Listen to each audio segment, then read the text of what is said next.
मित्रों नमस्कार। Kota online classes में आप सभी का स्वागत है।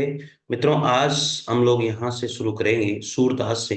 इसके पहले हम लोगों ने संप्रदाय और उनके प्रवर्तक सब कुछ हमने पढ़ लिया था। अब कृष्ण भक्ति काव्य धारा है, उसमें जो कृष्ण भक्ति काव्य धारा के जो कवि हैं उनसे हम लोग शुरू करते हैं। तो सूरदास जी इसके पहले कवि माने जाते हैं। तो सूरदास जी के बारे में जो भी डिटेल है पूरी की पूरी आज हम लोग सूरदास जी के बारे में बात करते हैं।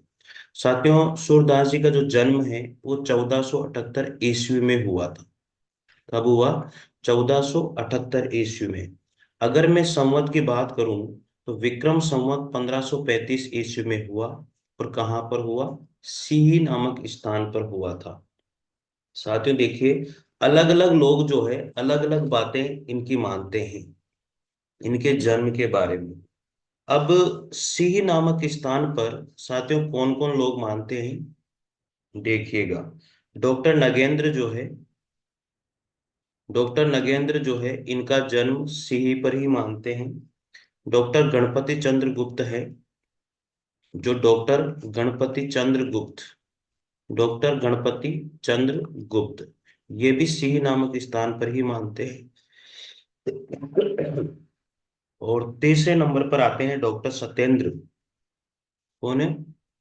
जो डॉक्टर सत्येंद्र है, ये भी सिंह नामक स्थान पर ही मानते हैं।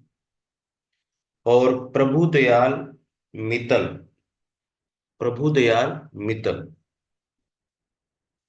प्रभुदयाल मित्तल, ये भी इनके जन्म को सिंह नामक स्थान पर ही मानते हैं।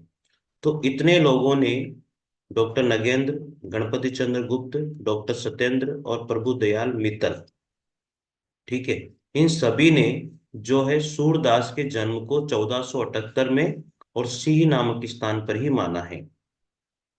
तो डॉक्टर नगेंद्र के अनुसार सिंह ग्राम यानी कि जो दिल्ली के निकट है, सारस्वत ब्राह्मण परिवार में इनका जन्म हुआ था। तो डॉक्टर नगेंद्र ही नहीं, डॉक्टर गणपति चंद्र गुप्त भी है, डॉक्टर सत्येंद्र भी है, प्रभुदयाल मित्तल भी है। अब साथियों, इनका एक और स्थान माना जाता है, जो इनका जन्म स्थान जो है रुनकता आगरा में भी माना जाता है। अब आचार्य रामचंद्र शुक्ल जो है इनके जन्म को रुनकता आगरा में मानते हैं। और आचार्य रामचंद्र शुक्ल ही नहीं, और भी लोग हैं। तो इनके जन्म को रुनकता आगरा में आचार्य शुक्ल तो मानते ही हैं। भाई आचार्य शुक्ल तो मानते ही हैं, लेकिन और भी हैं, डॉक्टर श्याम सुंदर दास भी हैं। श्याम सुंदर श्याम सुंदर दास भी इनके जन्म को रुनकता आगरा के पास ही मानते हैं। हजारी प्रसाद द्विवेदी भी है,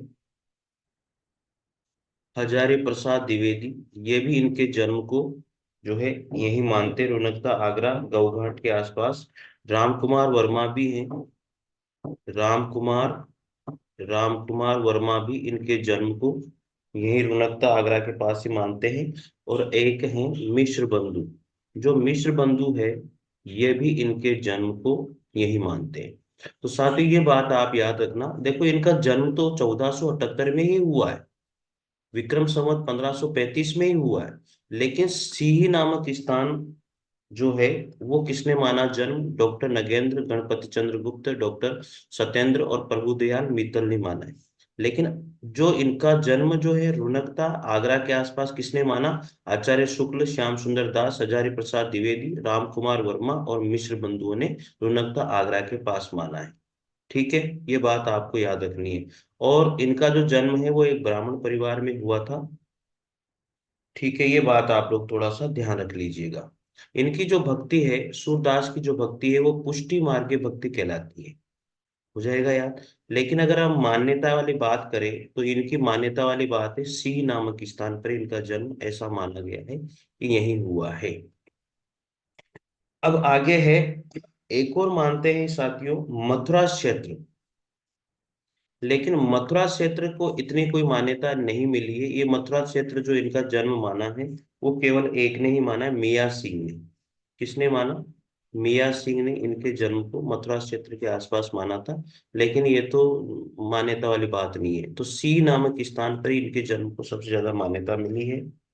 इनके इनकी जो मृत्यु हुई थी, आप सबको पता है, इनकी मृत्यु 1583 ईस्वी में हुई और 1440 विक्रम संवत में हुई, पारसोली गांव। कहाँ पर हुई है? पारसोली गांव में इनकी मृत्यु हुई है। अब है इनके गुरु। इनके जो गुरु है, सूरदास जी के गुरु का नाम क्या था? वल्लभाचार्य। क्योंकि वल्लभाचार्य जी के शिष्य रहे, आपको पता है, अष्ट साप जो सखा थे, उनमें से वल्लभाचार्य जी से ही इन्होंने शिक्षा ग्रहण करी थी। तो इनके गुरु का नाम है वल्लभाचार्य। ठीक है, याद हो जाएगा। कुछ विद्वान इन्हें चंद्र बरदाई का वंशज भी मानते हैं। और वल्लभाचार्य जी से इनकी भेंट 1509 या 10 में गौघाट के आसपास हुई थी। और सूरदास की जो भक्ति है साथियों, सूरदास जी की जो भक्ति है, सूरदास जी की जो भक्ति अगर हम लोग बात करें तो इनकी भक्ति दास्य भाव की रही है। सूरदास जी की जो भक्ति है वो कैसी रही है? दास्य भाव की रही है। सूरदास जी ने वल्लभाचार्य को ये पद गा करके भी सुनाया था। कौन सा पद गा करके सुनाया था? हम लोग उसकी बात भी करेंगे साथियों। ठीक है, यहाँ तक की बात आप लोगों को अच्छे से समझ में आ गई होगी मेरे हिसाब से। तो चलिए, एक बात मैं आप लोगों को ये खुद क्लियर कर दूं कि प्रारंभ में ये दास्य भाव भक्ति तथा विनय के पद लिखा करते थे। यानी कि दास्य भाव भक्ति या विनय के पद प्रारंभ में लिखा करते थे। वल्लभाचार्य जी से भेंट के बाद इनकी आज्ञा से इन्होंने साख्य, वात्सल्य और माधुर्य भाव पद्धति को भी अपनाया था इन्होंने बाद में। लेकिन अगर बात करें कि इनकी भक्ति की, तो इनकी भक्ति तो जो रही थी वो यही रही थी, दास्य भाव की। मेरे हिसाब से इसमें तो कोई समस्या आपको नहीं होनी चाहिए। बाकी फिर भी आप लोग देख लेना, अगर आपको कोई बात इसमें छूटी हुई मिल जाए तो इन्होंने एक पद गा करके सुनाया था वल्लभाचार्य जी को, प्रभु हो स्व पतितन को टीको, प्रभु हो सो स पतितन को टीको। ये इन्होंने गाकर सुनाया। तो इसे सुनकर के जो आचार्य ने इन्हें डांटते हुए कहा था, सूर सूर हुए के काहे को गिगियात हो। तो वल्लभाचार्य जी जैसे ही सुन, इन्होंने क्या सुना, इनके सामने, वल्लभाचार्य जी के सामने सूरदास जी ने गाया था कि प्रभु हो सब पतितन को टीको। तो जैसे ही वल्लभाचार्य जी ने ये सुना, साथियों मैं आपको बता रहा हूं, इसमें लिखा हुआ नहीं है, जैसे ही वल्लभाचार्य जी ने ये सुना था, तो वल्लभाचार्य जी ने क्या इनको डांटते हुए कहा था, सूर हुए के काहे को गिगियात हो। ये बात इन्होंने सुनाई। और कुछ बातें जो है भगवत गीता, कुछ भगवत लीला वर्णन करी। तो ये बातें सारी की सारी वल्लभाचार्य जी ने जैसे इनकी बात को सुना तो ये बात सुनाई कि सूर हुए के काहे को गिगियात हो, कछु भगवत लीला वर्णन करी। तो इसके बाद जो है सूरदास जी सत्य भाव की भक्ति करने लग गए थे। तो सबसे पहले बात करें कि सूरदास जी की जो भक्ति है वो कैसी थी। सूरदास जी की भक्ति दास्य भाव की थी। और जब ये बातें सुनी वल्लभाचार्य जी से, तो फिर इनकी भक्ति जो है साक्य भाव में परिवर्तित हो गई थी। ठीक है। अब इनकी जो काव्य भाषा रही है वो ब्रज भाषा रही है। और इनकी जो प्रमुख रचनाएं रही है, सबसे मुख्य जो रचनाएं हैं वो इनकी सूर सागर, साहित्य लहरी और सूर सहारावली, ये इनकी सबसे मुख्य रचनाएं मानी जाती है। और भी कुछ बातें हैं, जैसे वल्लभाचार्य और नाभादास ने भक्ति का समुद्र कहा। और सूरदास और तुलसीदास जी की जो भेंट है साथियों, सूरदास और तुलसीदास जी की भेंट परसोली में ही हुई थी। ये बातें कुछ जो मैं आपको बता रहा हूँ एक्स्ट्रा, वो याद भी रख लेना।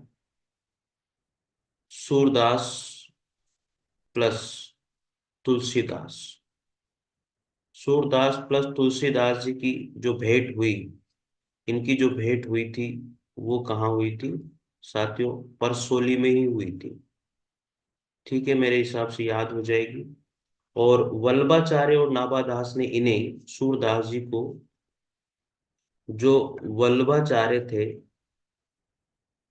वल्लभाचार्य और नाभादास जी ने, वल्लभाचार्य और नाभादास जी ने इन्हें क्या कहा था साथियों? इन्हें कहा था वात्सल्य, सॉरी, भक्ति का समुद्र। क्या कहा? वल्लभाचार्य और नाभादास जी ने इन्हें भक्ति का समुद्र कह के पुकारा था। ये बात आप लोग थोड़ा सा याद रख लीजिए, इनके बारे में है। और शुक्ल जी ने, जो आचार्य शुक्ल रहे हैं, आचार्य शुक्ल ने सूरदास जी को क्या कहा था? आचार्य शुक्ल ने सूरदास जी को वात्सल्य रस सम्राट, क्या कहा आचार्य शुक्ल ने? वात्सल्य, वात्सल्य रस सम्राट कहकर इन्होंने पुकारा था, वात्सल्य रस सम्राट। और एक और कहा था जीवनो उत्सव का कवि, क्या कहा? जीवनो, जीवनो उत्सव का कवि, ये बात इन्होंने कह के पुकारा, जीवनो उत्सव का कवि। दो बातें देखो, आचार्य शुक्ल ने सूरदास जी को क्या कहा? वात्सल्य रस का सम्राट कहा और जीवनोत्सव का कवि कहा। वल्लभाचार्य और नाभादास ने भक्ति का समुद्र इनको कहकर पुकारा। सूरदास और तुलसीदास की जो भेंट हुई थी वो परसोली में हुई थी। इनकी जो काव्य भाषा है सूरदास जी की, वो ब्रज भाषा है, और इनकी प्रमुख रचनाएं रही है वो सूर सागर, साहित्य लहरी और सूर सारावली रही है साथियों। और बात करें, जो सूरदास पर जो सर्वाधिक प्रभाव विद्यापति और जयदेव का पड़ा था, सूरदास पर, सूरदास पर जो सर्वाधिक प्रभाव पड़ा, सर्वाधिक प्रभाव किसका पड़ा था? सूरदास पर सर्वाधिक जो प्रभाव पड़ा है साथियों, मतलब ये चीजें जो मैं आपको बता रहा हूँ ये थोड़ा सा ध्यान रखना भाई। विद्यापति और जयदेव का पड़ा था, किसका? विद्यापति और जयदेव, इनका सर्वाधिक प्रभाव पड़ा था इनके ऊपर। ये थोड़ी सी एक्स्ट्रा बातें थी जो मैंने आप लोगों को बता दी। अब इनकी प्रमुख रचनाएं मैंने आपको बता दी, सूर सागर, साहित्य लहरी, सूर सारावली है। तो सबसे पहले हम लोग सूर सागर की बात करते हैं। इनकी सर्वश्रेष्ठ कृति मानी जाती है सूर सागर। सूर सागर इनकी क्या मानी जाती है? सर्वश्रेष्ठ कृति मानी जाती है।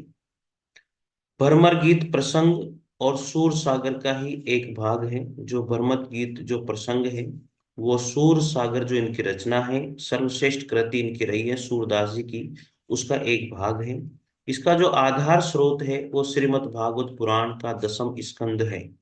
सूर सागर का जो आधार या भ्रमर गीत प्रसंग का जो आधार है वो श्रीमद् भागवत पुराण का 10वां स्कंद माना जाता है। उसका भी 46 नंबर या 47 नंबर का अध्याय माना जाता है। ये चीजें आप लोगों को थोड़ा सा ध्यान रखनी है। सूर सागर का जो प्रथम प्रकाशन हुआ था वो नागरी प्रचारणी सभा काशी के द्वारा किया गया था। सूर सागर का प्रथम प्रकाशन नागरी प्रचारणी सभा काशी के द्वारा किया गया। इसको जो विभाजित किया है 12 स्कंदों में भागवत पुराण की तरह, और सर्वाधिक जो पद है वो 10वें स्कंद में इसके लिखे गए थे। इसमें जो है सूर सागर में कृष्ण जन्म से लेकर के भगवान कृष्ण के मथुरा गमन तक का वर्णन हमें यहाँ पर मिलता है। आचार्य रामचंद्र शुक्ल ने सूर सागर के बारे में क्या लिखा है ये बात भी आप थोड़ा सा जान लीजिए। आचार्य रामचंद्र शुक्ल जो है सूर सागर के बारे में क्या लिखते हैं? सूर सागर किसी चली आती हुई गीत काव्य परंपरा का, चाहे वो मौखिक ही रही हो, पूर्ण विकास सा प्रतीत होता है। ऐसा आचार्य रामचंद्र शुक्ल जो है सूर सागर के बारे में लिखते हैं। ठीक है, मेरे हिसाब से इसमें कोई भी आपको परेशानी नहीं होगी। अब सूर सागर को राग सागर भी कहा जाता है, यही बता देता हूं। सूर, जो सूर सागर है इसे राग सागर भी कहते हैं। सूर सागर को राग सागर भी कहते हैं, याद रखना। सूर सागर को डॉक्टर नगेंद्र ने संगीत कोश कहा। इसे डॉक्टर नगेंद्र थे, डॉक्टर नगेंद्र ने इसे क्या कहा? संगीत कोश भी कहा है। ठीक है, कुछ चीजें ऐसी है जो आप लोगों को यहाँ ध्यान रखनी है, बता रहा हूं। सूर सागर को ध्वनि का काव्य भी कहा है। सूर सागर को ध्वनि का काव्य किसने कहा? आचार्य शुक्ल के द्वारा ये बात कही गई। आचार्य शुक्ल ने ध्वनि का काव्य भी सूर सागर को कहा है। ये थोड़ा सा सूर सागर के बारे में आपको ध्यान रखना है। दूसरी रचना है इनकी साहित्य लहरी। प्रमुख रचनाओं में साहित्य लहरी। साहित्य लहरी इनकी क्या है? साहित्य लहरी जो है वो रीति पर काव्य माना जाता है। राधा कृष्ण की लीलाओं का वर्णन इसमें किया गया है। ये नायिका भेद अलंकार निरूपक ग्रंथ माना जाता है। साहित्य लहरी दृष्टकूट पद पाए जाते हैं। तीसरा है सूर सारावली। ये एक विवादित और अप्रमाणिक रचना मानी जाती है। एक अविवादित और अप्रमाणिक रचना माना जाता है साहित्य लहरी को। देखो, सूरदास जी के बारे में जितना पढ़ा जाए उतना ही कम है। आगे बात करते हैं अब विशेष तथ्यों में सूरदास जी के बारे में। प्रथम मुलाकात सूर ने वल्लभाचार्य जी से की तो दो पद सुनाए। प्रभु हो सब पतिनन को टीको और नाथ हो सब पतिनन को नायक। तो उपयुक्त पद सुनकर के वल्लभाचार्य जी ने क्या कहा था? सुर हो ऐसे गिज्ञात हो कहीं हरि लीला वर्णन करो। ये बात इन्होंने सुनाई। पारसोली गांव में रहने लग गए थे और इन्होंने शिष्यत्व के बाद ये इनका निधन 1640 विक्रम संवत या 1583 पारसोली में ही हुआ था। सूर की मृत्यु पर गोस्वामी विठलनाथ जी ने यही बात कही थी। क्या कही थी? पुष्टि मार्ग को जहाज जात है, जाको जो कुछ ले लो वो ले लो। तो ये क्वेश्चन पूछा गया था, बहुत ही बार पूछ लिया गया है कि पुष्टि मार्ग को जहाज जात है, जाको जो कछु लेनो होवे सो लेओ। क्या कहा? तो ये चीज आपको अच्छे से ध्यान रखनी है भैया। तो ये किसने कहा था? ये वल्लभाचार्य जी ने नहीं कहा, ये गोस्वामी विठलनाथ जी के द्वारा कहा गया था। यहाँ पर यही कंफ्यूजन होता है। तो जब सूरदास जी की मृत्यु हुई तो गोस्वामी विठलनाथ जी ने ये बात कही थी। तो पुष्टि मार्ग को जहाज जात है। तो यहाँ पर आपको पता होना चाहिए कि ये लाइन किसके लिए कही गई है? सूरदास जी के लिए कही गई थी। किसने कही थी? गोस्वामी विठलनाथ जी के द्वारा ये बात कही गई है। डॉक्टर दीनानाथ दीनदयाल गुप्त ने सूर की पुस्तकों की संख्या कितनी मानी थी? 35 मानी थी। 7 पुस्तकें ही प्रकाशित हो चुकी है इनकी। एक तो है सूर सागर, सूर सारावली, साहित्य लहरी, सूर पचीसी, सूर साटी, सूर रामायण और राधा रस कैली। तो ये 7 पुस्तकें जो है इनकी प्रकाशित हो गई। टोटल 25 मानी गई थी। आगे, सूरदास कृत भ्रमर गीत को शुक्ल ने ध्वनि काव्य कहकर पुकारा, जो मैंने आपको पहले बता दिया है। इनकी कीर्ति का आधार ग्रंथ जो रहा है वो सूर सागर ही रहा है। साहित्य लहरी इनका नायिका भेद और अलंकार निरूपक ग्रंथ माना जाता है। तो सूरदास जी का जो अलंकार निरूपक ग्रंथ है वो साहित्य लहरी को माना जाता है। प्लीज आप याद रखिए। सूर सागर का जो प्रथम पद है वो ये है, चरण कमल बंधु हरि राई। सूर सागर का पहला पद माना गया है, चरण कमल बंधु हरि राई। तो सूर सागर का पहला पद माना जाता है।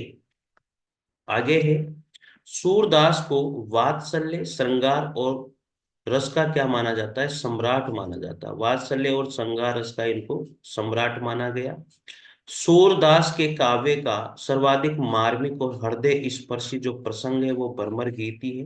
वैसे सूर को वात्सल्य और श्रृंगार का सम्राट माना गया है, लेकिन इनका जो सर्वाधिक मार्मिक और हृदय स्पर्शी प्रसंग है वो भ्रमर गीत है। सूरदास के कुछ पद हैं जो आपको याद रखने हैं, क्योंकि ये लाइन दे दी जाती है और आपसे पूछ लिया जाता है कि ये किसने कहा है। तो कुछ पद हैं जो मुख्य है, जो मैं यहाँ बता रहा हूँ। निर्गुण कौन देश को वासी, आयो घोर बड़ो व्यापारी, जोग खगोरी ब्रज न बिके, मधुवन तुम कत रहत हरे, संदेशो देवकी सो कहियो, उदो मोहे ब्रज बिसरत नाही। ठीक है। अब अन्य भ्रमर गीत भी जो है साथियों, भ्रमर गीत सूरदास जी ने तो लिखा ही है, लेकिन भ्रमर के नाम से और ने भी लिखा है। तो कंफ्यूज आपको नहीं होना। भ्रमर गीत नंददास जी ने भी लिखा है। भ्रमर दूत सत्यनारायण कवि रत्ने ने लिखा है। प्रिवे प्रवास में भी है, अयोध्या सिंह उपाध्याय ने लिखा है। उद्धव शतक जो जगन्नाथ दास रत्नाकर ने भी लिखा है। आगे है, सूर की जो भक्ति है, यानी कि सूरदास की भक्ति सख्य भाव की है। नवद्दा भक्ति के दर्शन इनमें होते हैं। नवद्दा भक्ति क्या होती है? श्रवण कीर्तन नाम स्मरण पाद सेवन अर्चन वंदन दास से सख्य और आत्म निवेदन, ये नवद्दा भक्ति कहलाती है। ठीक है। अब सूर के लिए क्या क्या बातें कही गई, थोड़ा सा इनके बारे में हम लोग जान लेते हैं। आचार्य रामचंद्र शुक्ल ने सूरदास जी के लिए कहा, क्या कहा, वियोग की जितनी अंतर्दशाएं हो सकती हैं या साहित्य में जितने ढंग से उनका वर्णन हो सकता है, वे सब सूर के पास है। तो ये सारी बातें आचार्य रामचंद्र ने कही है। नंबर 2 पे बात आती है, आचार्य हजारी प्रसाद द्विवेदी ने सूरदास जी के बारे में क्या कहा। सूरदास जब अपने विषय का वर्णन करते हैं तो मानो अलंकार शास्त्र हाथ जोड़कर उनके पीछे दौड़ा करता है। उपमाओं की बाढ़ आ जाती है और रूपकों की वर्षा होने लगती है। कितनी बढ़िया बात कही है आचार्य रामचंद्र शुक्ल ने सूरदास जी के बारे में। साथियों, थोड़ा सा आप लोगों को ये ध्यान रखना है, प्लीज आप इनको ध्यान रखिए किसने क्या क्या कहा। तो सूरदास जब अपने विषय का वर्णन करते हैं तो मानो अलंकार शास्त्र हाथ जोड़ करके उनके पीछे दौड़ा करता है। उपमाओं की बाढ़ आ जाती है, रूपकों की तो वर्षा होने लग जाती है। ऐसा आचार्य हजारी प्रसाद द्विवेदी सूरदास जी के बारे में कहते हैं। आचार्य रामचंद्र शुक्ल कहते हैं कि वियोग की जितनी अंतर्दशाएं हो सकती है, साहित्य में जितने ढंग उनका वर्णन हो सकता है, वे सब सूरदास जी के पास है। ये बातें सबसे बड़ी बातें हैं साथियों। तो आचार्य रामचंद्र शुक्ल और आचार्य हजारी प्रसाद द्विवेदी, सॉरी, आचार्य रामचंद्र शुक्ल और आचार्य हजारी प्रसाद द्विवेदी इनके बारे में कहते हैं। सबसे मुख्य बात यह भी है कि सूरदास जी को किस किस नामों से जाना गया। तो खंजर नैन सूरदास जी को ही कहते हैं, भाव अधिपति भी कहते हैं, वात्सल्य रस का सम्राट भी इनको कहा जाता है, जीवनोत्सव का कवि भी कहा गया, और पुष्टि मार्ग का जहाज भी इनको कहा गया। पुष्टि मार्ग का जहाज तो विठल नाथ जी के द्वारा कहा गया। आचार्य वात्सल्य रस का सम्राट और जीवनो उत्सव का कवि आचार्य शुक्ल ने कहा इनको। तो आचार्य शुक्ल इनको वात्सल्य रस का सम्राट और जीवनो उत्सव का कवि भी इनको कहते हैं। आगे बात करते हैं, सुरोच्चेष्ट जगत वत्सरम, अर्थात शुक्ल के अनुसार क्या बात कही गई। परवर्ती कवि सूरदास जी की जूठन का ही प्रयोग करते हैं, क्योंकि साहित्य जगत में ऐसा कोई शब्द और विषय ही नहीं है जो इनके काव्य में प्रस्तुत नहीं हुआ हो। आचार्य रामचंद्र शुक्ल ये बात कहते हैं कि जो परवर्ती कवि है वो सब सूरदास जी के जूठन का प्रयोग करते हैं, अर्थात साहित्य जगत में ऐसा कोई शब्द और विषय ही नहीं है जो इनके काव्य में इन्होंने प्रयोग में नहीं लिया हो। कुछ इतिहासकार के अनुसार ये जो है चंद्र बरदाई के वंशज माने जाते हैं साथियों, पर ऐसा लगता नहीं है ये होंगे। देखिए आगे, आचार्य शुक्ल ने क्या कहा। सूरदास की भक्ति जो पद्धति वो मेरुदंड पुष्टि मार्गी है। इन्होंने भक्ति पद्धति के रूपों का वर्णन किया। आचार्य शुक्ल ने लिखा, सूर अपनी आंखों से वात्सल्य का कोना कोना छान आए हैं। तो सूर अपनी आंखों से वात्सल्य का कोना कोना छान आए हैं, ये किसने कहा, आचार्य रामचंद्र शुक्ल ने कहा है साथियों। आलोचना कथन भी इनके बारे में रहा है। तो आचार्य रामचंद्र शुक्ल, मैं आपको सुना रहा हूं, यहाँ पर इतना तो लिख नहीं सकता। आलोचना कथन इनका जो रहा, आचार्य रामचंद्र शुक्ल ने सूरदास जी के बारे में क्या कहा। सूर की बड़ी भारी विशेषता है नवीन प्रसंगों की उद्भावना, ऐसी भावना हम तुलसी में नहीं पाते। ऐसा आचार्य रामचंद्र शुक्ल इनके बारे में कहते हैं। एक बात और आचार्य रामचंद्र शुक्ल ने इनके बारे में कही, सूरदास की रचनाएं इतनी प्रगल्भ और काव्यांग भूत है कि बाद में आने वाले कवियों की उक्तियां सूर की जूठन प्रतीत होती हैं। ये बात मैंने आपको बता दी थी। आचार्य रामचंद्र शुक्ल और कहते हैं साथियों, क्या कहते हैं, तीसरी बात बता रहा हूं आपको। आचार्यों की छाप लगी हुई 8 वीणाएं श्री कृष्ण की प्रेम लीला कीर्तन करने उठी, जिनमें सबसे ऊंची सुरीली और मधुर झंकार अंधे भक्त सूरदास की ही रही है। ये बात भी आचार्य शुक्ल ने ही कही है।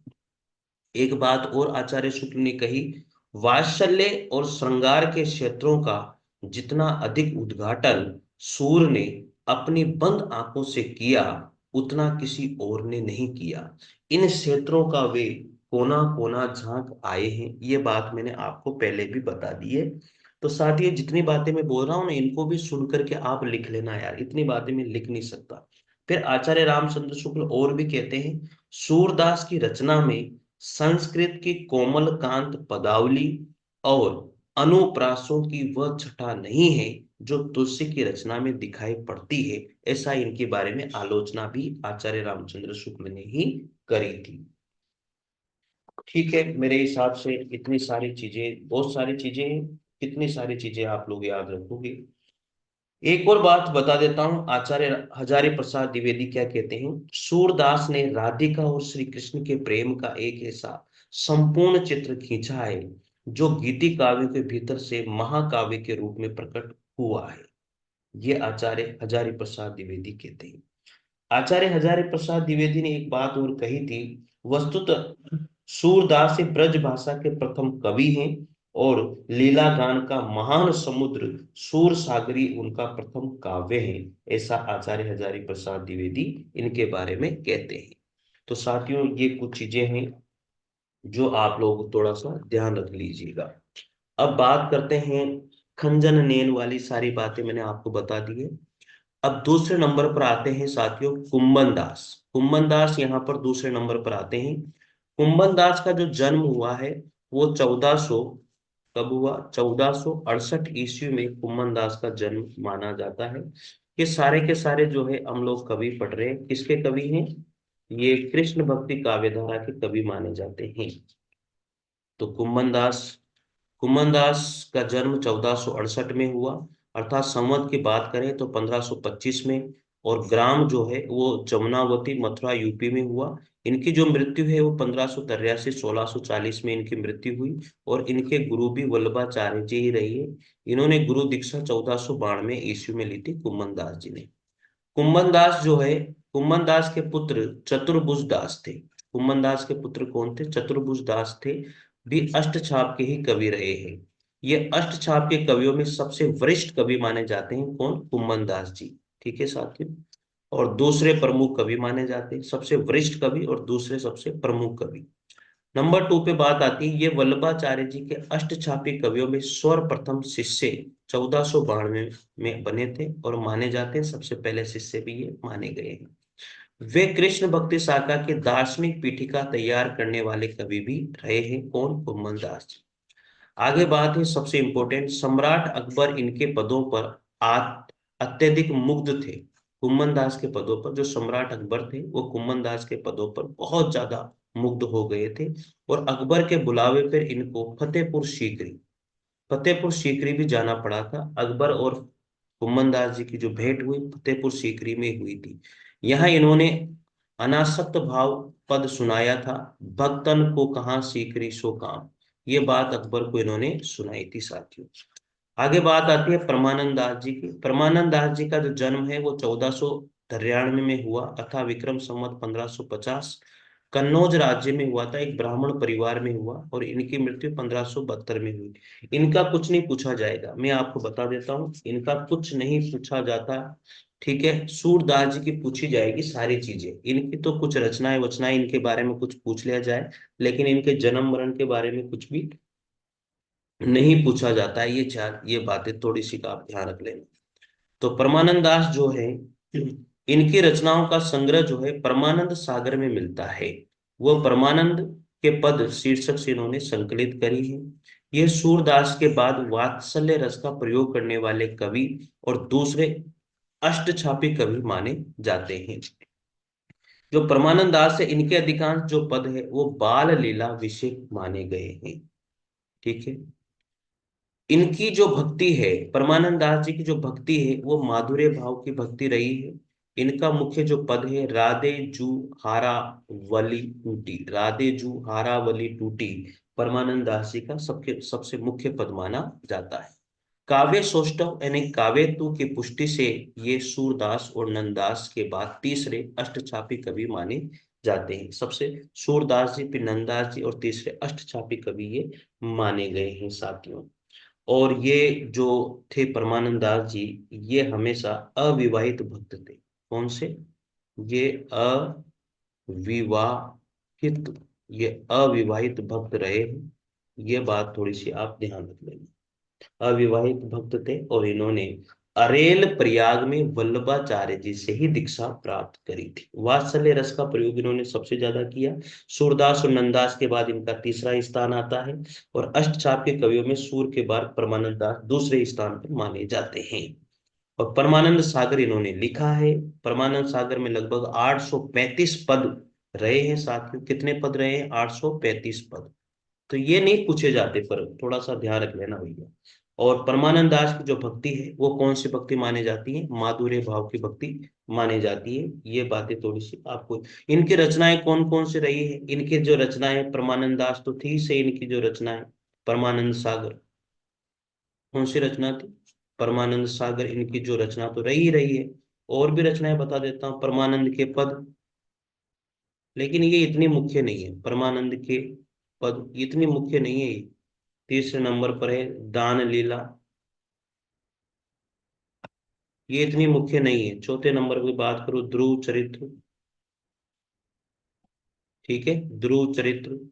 पांचवें नंबर पर अगर बात करूं मैं इनकी, तो वल्लभ संप्रदाय कीर्तन पद, ठीक है, पांचवें नंबर पर कौन से? कीर्तन पद। ये चीजें हो जाती है। आगे बात करेंगे साथियों, चौथे नंबर पर आते हैं कृष्णदास जी। तो कृष्णदास जी का जो जन्म है वो 1496 ईस्वी में हुआ, 1553 विक्रम संवत, चिलोत्रा गुजरात में। इनकी मृत्यु होती है 1578 ईस्वी में, 1635 विक्रम संवत में। और इनके गुरु भी वल्लभाचार्य जी ही थे। गुरु दीक्षा इन्होंने 1510 ईस्वी में प्राप्त करी थी। इनके प्रमुख जो रचनाएं हैं वो जुगलमान चरित्र, भ्रमर गीत, प्रेम तत्व निरूपण इनकी प्रमुख रचनाएं रही हैं। ये जाति से शूद्र थे। आगे बात करेंगे, अब मुख्य बातें आती है ये। तो ये अष्टचाप के कवियों में सबसे कुशाग्र बुद्धि कवि माने जाते हैं। जो कृष्णदास जी थे, सबसे कुशाग्र बुद्धि के, सबसे तीव्र बुद्धि के कवि इनको माना जाता है। ये बात आपको ध्यान रखनी है। कुशाग्र बुद्धि होने के कारण वल्लभाचार्य जी के द्वारा श्रीनाथ जी के मंदिर में सेवा प्रबंध का संपूर्ण दायित्व जो है कृष्णदास जी को ही दिया गया था। बहुत बुद्धिमान थे इसलिए। ये अष्ट सखाओं में अधिकारी के नाम से भी प्रसिद्ध थे। अष्ट सखाओं में इनको अधिकारी नाम से भी जाना जाता था। किंवदंतियों के अनुसार एक कुआं बनवाते समय उसी में गिर जाने से इनकी क्या हो गई थी? मृत्यु हो गई थी मित्रों। इनकी भाषा गुजराती थी, लेकिन लिखते ये ब्रज भाषा में थे। और इनके प्रसिद्ध पद भी रहा है, तरणी तनिया तट आवत है प्रात समय। ये इनका एक प्रसिद्ध पद था कृष्णदास जी का। तरणी तट, तरणी तनिया तट आवत है प्रात समय। तो ये इनका सबसे मुख्य पद रहा है।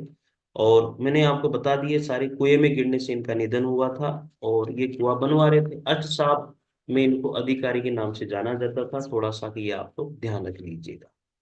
अब बात करते हैं पांचवें नंबर पर नंददास जी की। तो नंददास जी में क्या बात मुख्य थी? नंददास जी 1533 ईस्वी में इनका जन्म हुआ, विक्रम संवत 1590 में। गांव का रामपुर सोरा या सुकर क्षेत्र। और मृत्यु जो है इनकी 1583 में गोवर्धन में मानसी गंगा के तट पर जो है नंददास जी की मृत्यु हुई थी। काव्य सौष्ठव की दृष्टि से अष्टसाप के कवियों में सूरदास के बाद नंददास जी का दूसरा स्थान माना जाता है। तो ये क्वेश्चन पूछ लिया जाता है भाई, कि काव्य सौष्ठव कवि जो अष्टसाप के जो कवि है, सूरदास जी के बाद नंददास जी का दूसरा स्थान माना गया है। अब नंददास जी जो है गोस्वामी विठल नाथ जी के शिष्य थे। ये बात आप याद रखना कि जो नंददास जी हैं वो किसके शिष्य हैं? वल्लभाचार्य जी के नहीं हैं, विठल नाथ जी के शिष्य हैं। इनके पिता का नाम जीवन राम था, इनके चाचा का नाम आत्मा राम था। वार्ता साहित्य में इन्हें तुलसीदास का भाई भी माना गया है। वार्ता साहित्य एक ग्रंथ है, उसमें इनको तुलसीदास जी का भाई भी कहा जाता है। तो नंददास जी की जो प्रमुख रचनाएं रही है, बहुत सारी रचनाएं हैं, आप इनको ध्यान तो रखना ही पड़ेगा मित्रों। कौन कौन सी रचनाएं हैं? अनेकार्थ मंजरी, मान मंजरी, विरह मंजरी, रूप मंजरी, रस मंजरी, भ्रमर गीत, भंवर गीत, भ्रमणी भंवर गीत, रास पंचाध्याय, सिद्धांत पंचाध्याय, सुदामा चरित्र, नंददास पदावली, रुक्मणी मंगल, प्रेम बहारकड़ी, श्याम सगाई, दसम स्कंद भागवत, गोवर्धन लीला, अनेकार्थ माला, इतनी सारी रचनाएं नंददास जी की रही है। थोड़ा सा आप ध्यान रखिए। एक बार फिर बता रहा हूं, अनेकार्थ मंजरी, मान मंजरी, विरह मंजरी, रूप मंजरी, रस मंजरी, भंवर गीत नंददास जी की पूछ ली जाती है भाई रचना, ध्यान रख लेना। रास पंचाध्याय, सिद्धांत पंचाध्याय, सुदामा चरित्र, नंददास पदावली, रुक्मणी मंगल, प्रेम बाराकड़ी, श्याम सगाई, दसम स्कंद भागवत, गोवर्धन लीला, अनेकार्थ माला इनकी प्रमुख रचनाएं मानी जाती है।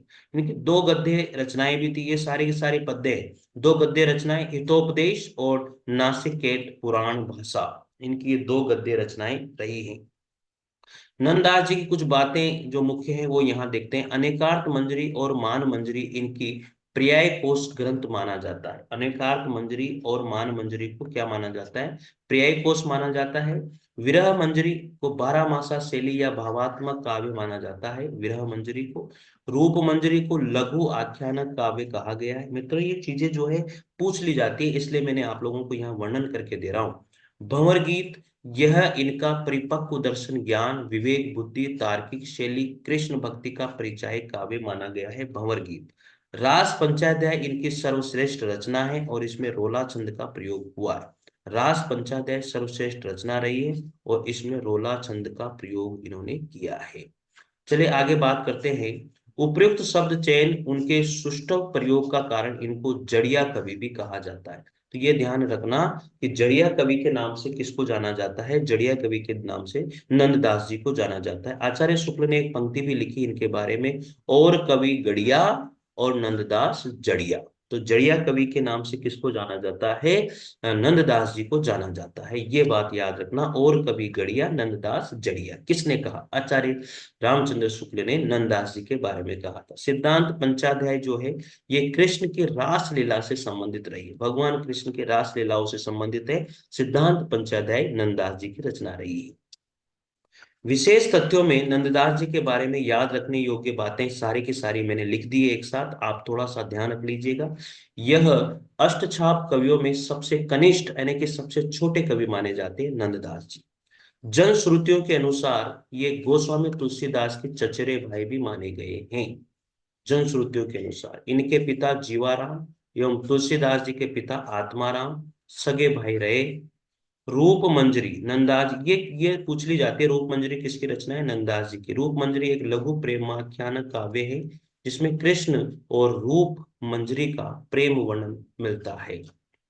आगे कहा जाता है कि रूप मंजरी का आख्यान स्वयं नंदास का आख्यान रहा है। सुदामा चरित्र की कथा श्रीमद् भागवत पुराण में ग्रहित मिलती है। सुदामा चरित्र भी इन्होंने ही लिखी रचना है, श्रीमद् भागवत पुराण में मिलती है। रास पंचाध्याय नंददास की सर्वश्रेष्ठ कृति है। रास पंचाध्याय जो है किसकी कृति है? नंददास की सर्वश्रेष्ठ कृति है, जिसमें लौकिक व पारलौकिक प्रेम वर्णित किया गया है। मित्रों, मैं बिल्कुल भी टाइम खराब नहीं करता हूँ, जितनी चीजें मैं बता सकूं उतनी चीजें मैं आप लोगों को इन नोट्स में बताता हूँ। अब पढ़ना नहीं पढ़ना आपके ऊपर है। कुछ लोग जो है उन्होंने पढ़ना छोड़ दिया है मित्रों, उन्होंने कहा अरे ये तो लिख लेंगे, ऐसा हो जाएगा। अगर आपको मिल जाए तो लिख लो ना यार, और जगह से। मैं थोड़ी कहता हूँ आप पढ़ो इसे, मैं नहीं कह रहा भैया आपसे। मैंने जो पढ़ा है, जो नोट्स मैंने अपने लिखे हैं, वो नोट्स मैं आप लोगों को दे रहा हूँ बिना किसी स्वार्थ के। आप देखें तो सही यार। और साथियों, अगर आप पहली बार अगर देखते हो नोट्स को पढ़ते हो तो जरूर निश्चित रूप से चैनल को सब्सक्राइब कीजिए, लाइक कीजिए।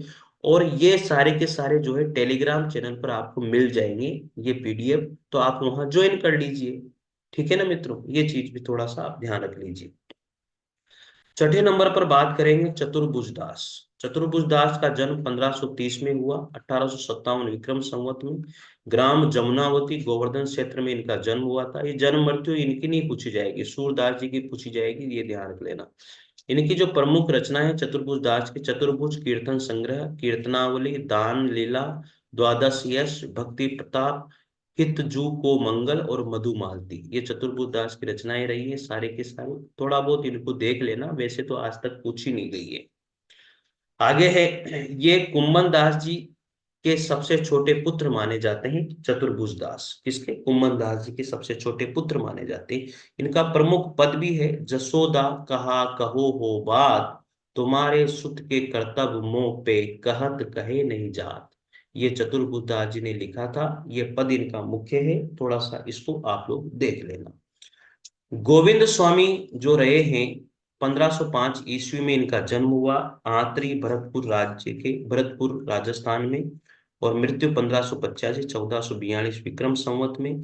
ये अष्टछाप के कवियों में सूरदास के बाद दूसरे बड़े संगीतज्ञ माने जाते हैं। तो दूसरे बड़े संगीतज्ञ जो है गोविंद स्वामी को माना जाता है सूरदास जी के बाद में। ये राजस्थान से संबंधित एकमात्र अष्टछापी कवि माने गए हैं। भैया ये बात ध्यान रख लेना यार, राजस्थान से संबंधित एकमात्र अष्टछापी कवि जो रहे हैं वो गोविंद स्वामी रहे हैं, क्योंकि भरतपुर राजस्थान में इनका जन्म हुआ था। आंतरी, वहां पर ही पड़ता है आंतरी। तो गोविंद स्वामी राजस्थान से संबंधित एकमात्र कवि है। ये थोड़ा सा आप लोग ध्यान रख लेना अष्टछाप कवियों में। इन्होंने 1535 ईस्वी में गोस्वामी विठल नाथ जी में विधिवत पुष्टि मार्ग की दीक्षा ग्रहण करी थी। तानसेन ने भी इनसे पद गायन की शिक्षा ग्रहण करी थी। आप देख लो आप लोग, चीत स्वामी यानी गोविंद स्वामी से जो है तानसेन ने भी पद गायन की शिक्षा ग्रहण करी थी। और संगीतज्ञ सूरदास जी के बारे में दूसरे नंबर पर यही है, इनका ही नाम आता है। प्रसिद्ध इनके पद भी हैं गोविंद स्वामी के। प्रात समय उठी जसुमती जननी गिरिधर सुत को उबटीन हावती। गोवर्धन में इन्होंने कदम्ब के वृक्ष लगाए थे। उस जगह को आज भी गोविंद स्वामी की कदम्ब खंडी के नाम से जाना जाता है। गोवर्धन में इन्होंने गोविंद स्वामी की कदम्ब खंडी कहते हैं, इन्होंने कदम्ब के वृक्ष वहां पर लगाए थे। आगे कभी आते हैं हमारे छीत स्वामी। छीत स्वामी का जन्म 1515 में हुआ, मृत्यु 1585 में हुई। जन्म मथुरा में हुआ और ये राजा बीरबल के पुरोहित थे, ऐसा कहा जाता है।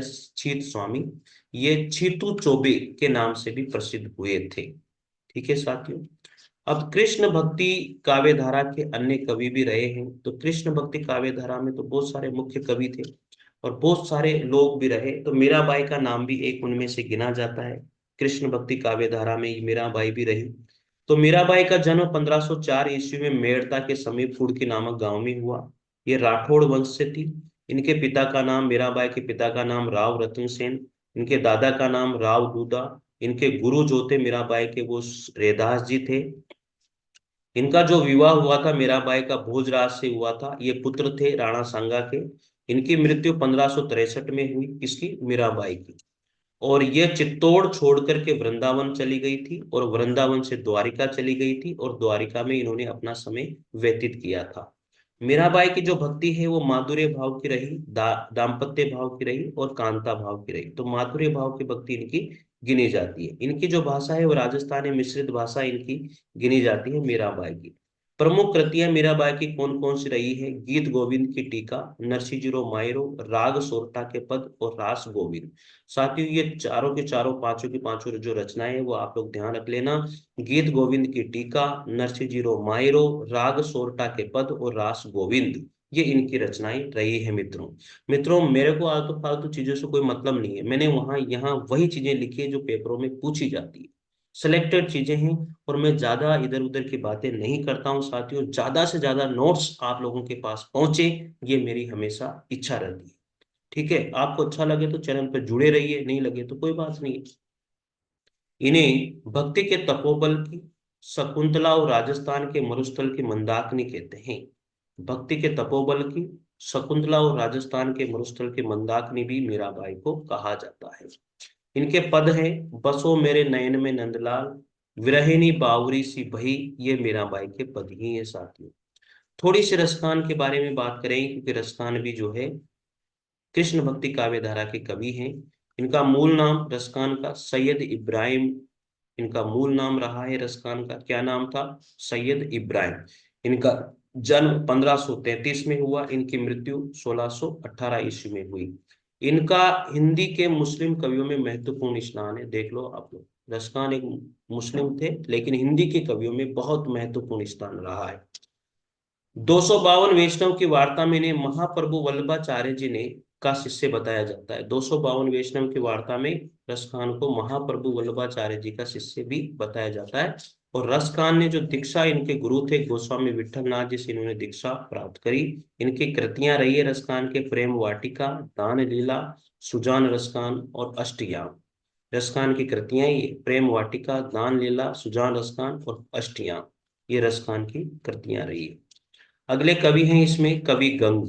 जो कवि गंग है ये भक्ति काल के अंतिम चरण के कवि माने गए हैं। भैया ये याद रखना, भक्ति काल के अंतिम चरण के कवि कवि गंग को माना जाता है। और इनकी कृतियां हैं गंग पचीसी और चंद छंद वर्णन की महिमा।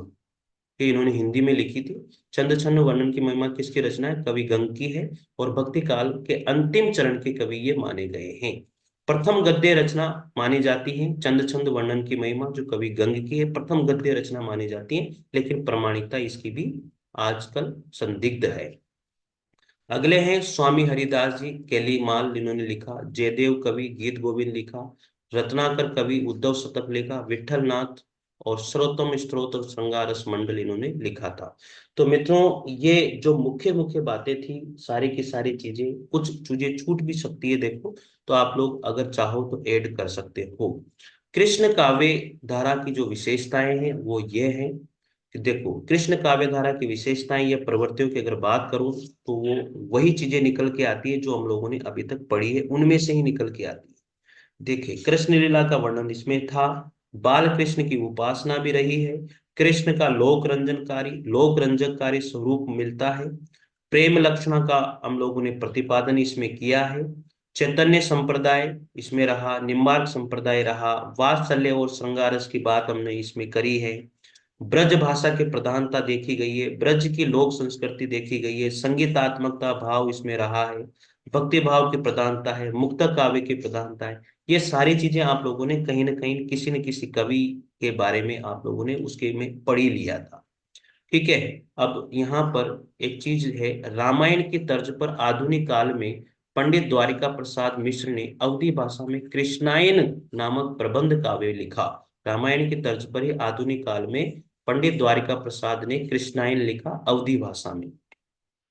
अब ये तो थोड़ी सी वही चीजें हैं, इनको तो आप लोगों ने देख लिया था। कुंभन दास, सूरदास, परमानंद दास, कृष्णदास, गोविंद स्वामी, चीज स्वामी, चतुर्भुजदास, दास, सब अष्ट साप, अष्ट पुष्टि अष्ट साप या अष्ट साप के कवि माने जाते हैं, जिन्हें अष्ट सखा के नाम से भी जाना जाता है। तो साथियों, ये कृष्ण भक्ति काव्यधारा रही है। सगुण भक्ति काव्यधारा में कृष्ण भक्ति काव्यधारा को आज हम लोगों ने कंप्लीट कर लिया है। आपकी थोड़ी सी शिकायत थी कि सर थोड़े से जो वीडियो है वो आप थोड़े लंबे बनाइए, थोड़ा सा जल्दी कोर्स होगा। तो कृष्ण भक्ति काव्य धारा खत्म हो चुकी है। अब अगली जो काव्य धारा होगी साथियों, वो राम भक्ति काव्य धारा या रामाश्री काव्य धारा हम लोग आगे पढ़ेंगे। तो मित्रों, सगुण भक्ति काव्य धारा में हम लोगों ने कृष्ण भक्ति काव्य धारा को खत्म किया। मुझे जहां तक आशा है, शायद आप लोगों को अच्छा ही लगा होगा। मेरे मेहनत, वो थोड़े 2-3 दिन जो वीडियो नहीं मिले थे, वो तबीयत खराब हो गई थी इसलिए नहीं मिले थे। तो साथियों, निश्चित रूप से आप विश्वास के साथ पढ़िए और लोगों को भी बताइए, ताकि ये नोट्स वो भी लिख सके और वो भी अपने जीवन में, अपने संघर्ष में थोड़ा सा इजाफा कर सके, ताकि उनका संघर्ष सफलता के मार्ग को प्राप्त हो। तो साथियों, मिलते हैं अगले वीडियो में। तब तक के लिए जय हिंद, जय भारत, थैंक यू।